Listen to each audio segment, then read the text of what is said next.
সাঈদীর পক্ষে সাক্ষী শুকুরঞ্জন বালী গুম হয় যেভাবে ভারতের কারাগারে।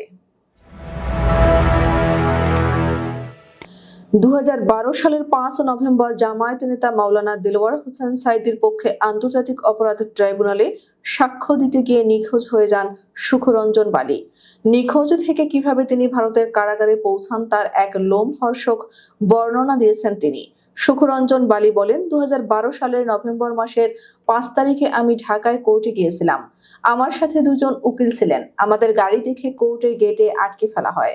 তখন আমার সঙ্গে থাকা আইনজীবীদের সাথে গেটের লোকদের তর্ক বিতর্ক চলছিল। এ সময় কিছু সাদা পোশাকের লোক আমাকে নামিয়ে টানাটানি করতে লাগলো।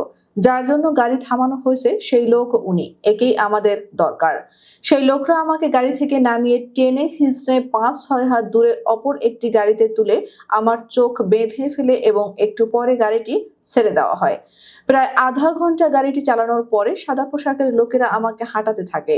এ সময় আমি নিচের দিকে নামার মতন অনুভব করি। কিছু দূর হাঁটিয়ে একটি দরজা খুলে অন্ধকার জায়গায় আমাকে ঢুকিয়ে দেওয়া হয়।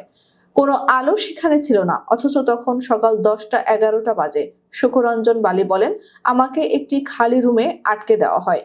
বাইরে কোনো শব্দ ছিল না, ঘরে কোনো জানালা বা কোনো ফাঁকা ছিল না যা দিয়ে কোনো রকম আলো ভেতরে আসতে পারে। তখন আমাকে মাঝে মাঝে অল্প করে খাবার দেওয়া হতো।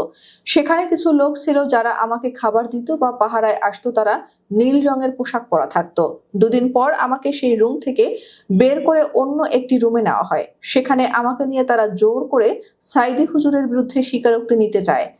সে রুমে অনেকগুলো ক্যামেরা লাগানো ছিল। আমি দেখতে পাই। আমার ভাইয়ের হত্যায় সাঈদী হুজুর জড়িত কিনা জানতে চাইলে আমি যখন অস্বীকার করি এবং বলি যে যারা আমার ভাইকে হত্যা করেছে তাদের আমি চিনি, তাদের বিরুদ্ধে আমি সাক্ষ্য দিতে পারবো, কিন্তু তারা বারবার আমাকে সাঈদী হুজুরের বিরুদ্ধে সাক্ষী দিতে বলে এবং এক পর্যায়ে তারা আমাকে মারধর সহ কারেন্টের শক দেয়, নির্যাতন করে। শুকুরঞ্জন বালী বলেন, তারা আমাকে এক পর্যায়ে টাকা দিয়ে লোভ দেখানোর চেষ্টা করে। এরপরও রাজি না হলে তারা অমানবিক নির্যাতন চালায়। সেখানে টানা কয়েকদিন ছিলাম। তারা বিভিন্ন সময় বিভিন্ন ঘরে নিয়ে জিজ্ঞাসাবাদ করত। তখন 3 থেকে 4 জন লোক জিজ্ঞাসাবাদ করত।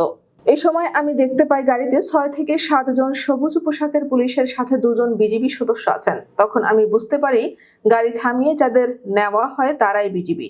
শুকুরঞ্জন বলেন, বাংলাদেশের একজন নিরপরাধ নাগরিককে রাষ্ট্রের আইন শৃঙ্খলা বাহিনী আরেকটি দেশের রাষ্ট্রীয় বাহিনীর হাতে তুলে দেয় কেমন করে।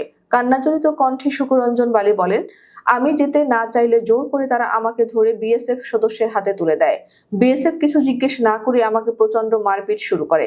বিএসএফ হিন্দিতে কথা বলছিল এবং আমি আমাকে না মারার জন্য বাংলায় বোঝাতে চেষ্টা করি।